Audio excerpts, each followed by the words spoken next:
morning YouTube and welcome back to the channel. This is IMAX Sports with another football video, and today I'm going over my Week 10 NFL Power Rankings. This is one of the longest running series on the channel. I've been doing it since Week 3, and you guys have been really liking it. These videos have been pulling a lot of views. They've been bringing a lot of new traffic to the channel, and they've been bringing in a lot of new subscribers that wouldn't have found the channel otherwise. So I really appreciate all support that I've gotten from these videos and all the people that have found my channel and decided to subscribe from what they saw. So thank you guys so much for all the support. We're going on 200 subscribers soon, and without me rambling on much longer, let's get right into the video.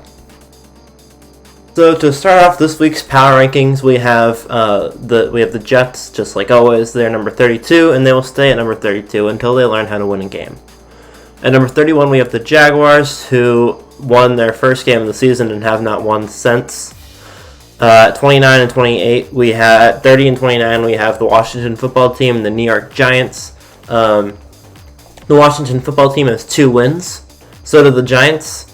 The Giants' only 2 wins are against the Washington Football Team, and the Washington Football Team's only 2 wins are against other teams in their division. Actually, I think one of them might be against the Jets, but I'm not positive. So neither of those teams are very impressive, and the Giants are above them because they're the only other team that they've beaten, and they won 19-20 and 23-20. So yeah, those are not 2 impressive teams. And the Cowboys are right ahead of them, rounding off the NFC East for this category in the dumpster fire.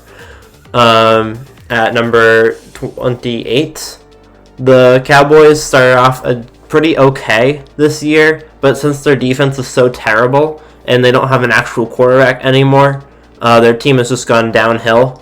And after playing a pretty decent game against the Steelers in the first quarter, they let their team go in the second half, and the Steelers came back fairly easily to win the game. They're now 2-6, along with their counterparts, and the NFC East is just the NFC East. There's not much else to say. Right about that, number 27 is the Houston Texans. The Texans and the Chargers at 27 and 26 are pretty identical teams. They both have very strong offenses with young quarterbacks, but their defenses are not strong, and their quarterbacks aren't good at solidifying their wins at the end of the game. They've been playing some very close games, but they can't seem to pull it together to get the victory. That's why they're stuck at 27 and 26 in the dumpster fire. If you can't learn how to win a game, it doesn't matter how good your offense is or how good your quarterback is. You need to be able to win in those tight situations in order to improve as a team. And I think that they both have very strong potential for future seasons, but just not this year.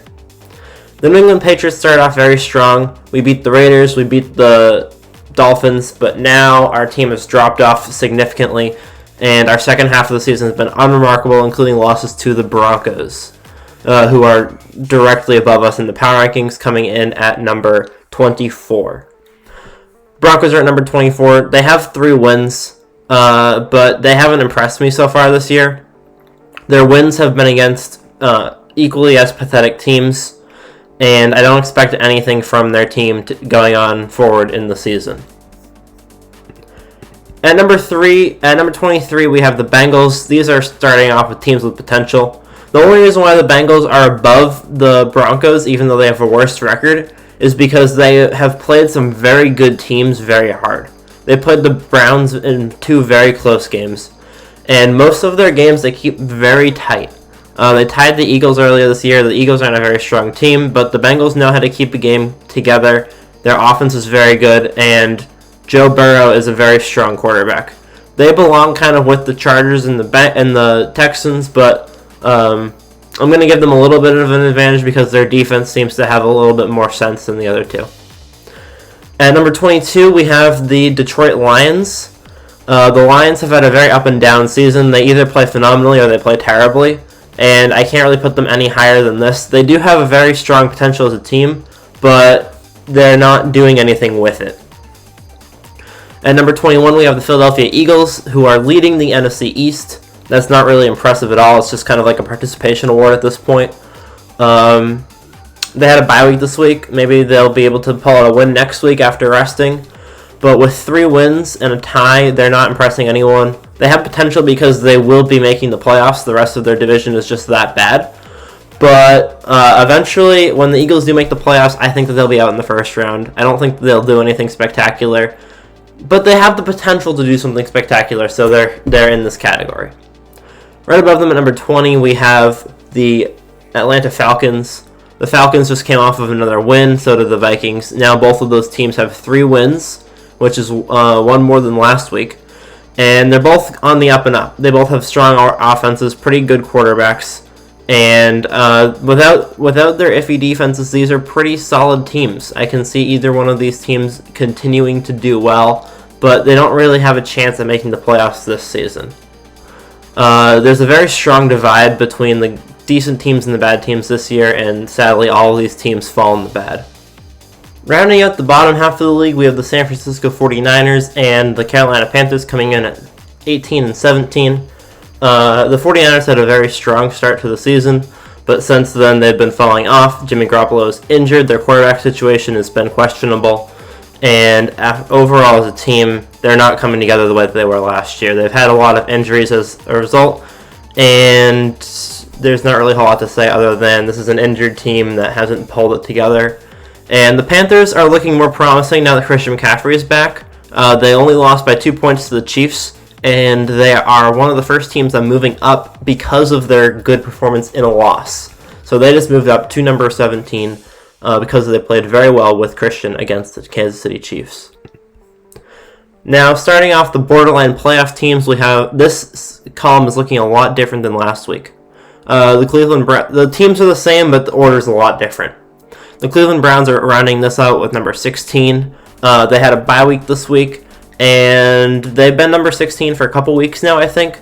They're very up and down. They either win in an over 30-plus game, or they lose by a lot. And this has not been a good pattern for them, and I don't expect them to continue to be an extraordinary team, but they could do something with their season if they can pull it together a little bit better. Right above them is the Bears. The Bears started off 4-0, and they are 1-4 in the last 5 games. Their only win being a 1-point win against the Buccaneers. This is a team that I don't really know where they're at. Their quarterback situation is terrible, and their defense is very strong. So I don't know what to say about the Bears other than they're a weird team. They have a very strong defense and a very weak offense and a very offensive NFL. And their team is going to be very interesting to watch for the rest of the season. At number 14, we have the Colts, and at 13, we have the Raiders. These two teams are kind of interchangeable for me. They're both very up and down, and the Colts, and they have a very similar record so far this season, but the Raiders have had a much harder schedule. The Colts started off very easy this season, and now they're moving into their harder schedule, starting off with the Ravens. They lost this week, and I think that they're going to continue to lose, which is why I have the Raiders positioned above them, because the Raiders' schedule started off hard and is moving towards the easy category. I think that both of these teams have great potential and are definitely possible to make the playoffs, but they might need a little bit of extra something to get them there. Right above them, we have the Los Angeles Rams and the Miami Dolphins. The Rams are down 1 spot from last week. Their team is unremarkable, but it's definitely a playoff team if they continue at this pace. And the Dolphins just came off of another win against another very talented team. The Dolphins just beat the Cardinals, and they are now 5-3, I believe. Correct me if I am wrong. I believe that the Dolphins are 5-3, and they are cruising. They have a very strong team with a very brand new quarterback, Tua Tagovailoa. He's now 2-0 in the NFL, and the Dolphins are on the up and up right now on the borderline playoff category. In Wildcard Weekend, we are starting off with the Arizona Cardinals at number 10. The reason why they're above the Dolphins is because the Dolphins have been moving up. The Cardinals have been staying around where they are. I think the Cardinals have a very strong overall team, better than the Dolphins. I think that if they played 10 games, the Cardinals would win 6 out of 10. But I think that the Dolphins have potential to be a Wildcard Weekend team next week and potentially bump the Cardinals out. At number 9, we have the Tennessee Titans. The Titans have been another team that are very up and down, but they won a very crucial game against the Bears this week. Both of those teams were coming off of a two-week losing streak, and the Titans were able to break theirs by extending the Bears to 3. They haven't played their best against some of the tougher teams in the league, but they will win close games if they need to, especially against the Buffalo Bills when they won 41-24. Right above them at number 8, we have the Green Bay Packers. The Packers and the Buccaneers are kind of tied at 8-7. The Packers have a better record, but the Buccaneers beat them earlier in the season. These are both very strong teams with very good, mature quarterbacks that know a lot about the game. The Buccaneers' loss today was a rough loss. They were winning the division. Now they are behind in the division, and I don't see them getting a first-round bye at this point because the Saints have such an advantage over them. But it'll be interesting to see how the NFC playoff picture unfolds for the rest of the year. The Buccaneers have one more loss than the Packers and the Seahawks, but I think that between their defense and their offense, they're a more complete team. The 6-2 Seahawks have dropped below the top 4 for the first time in the season, and they are now number 6. They lost to the Bills this week in a very high-scoring 44-34 game. The Seahawks are number 6, the Bills are number 5. Both of these teams have been very impressive this year, but the Bills have had some questionable games the last 4 weeks, playing very close games against some bad teams and losing some important wins. The Bills reclaimed their prowess after beating the Seahawks this week, and the Seahawks got dumped out of the top 4 for the first time in my power rankings. I have the Seahawks as my Super Bowl candidate. I've had them as that since July. I think they have a very strong team, but Russell Wilson needs to stop throwing picks. His picks are killing them, and that's how they lost this game and the Cardinals game. So the Seahawks are a team to watch. They have a very strong offense. Their defense needs to improve. And the Bills are another team where they have a very strong offense. They have a strong defense, and they're on the up and up. Finally, as always, we have the NFL's elite. The Steelers, yet again, are number 1 in the league. They are the only undefeated team at 8-0. The Kansas City Chiefs are number 2. They are 7-1, I believe, or they're 8-1. They're either 7-1 or 8-1. They're a very strong team, and Patrick Mahomes is incredible. At number 3, we have the New Orleans Saints leading the NFC. The Saints are 6-2, and they just beat their division rivals, the Buccaneers, who are now 6-3. They have had a very strong team. They have won 5 games in a row now. They started off 1-2, and now they are 6-2. So the Saints have shown they're a very strong team with a good offense and a good defense, even as Drew Brees increases in age. And at number 4, we have the Baltimore Ravens reclaiming their spot in the top 4 with the Seattle Seahawks loss.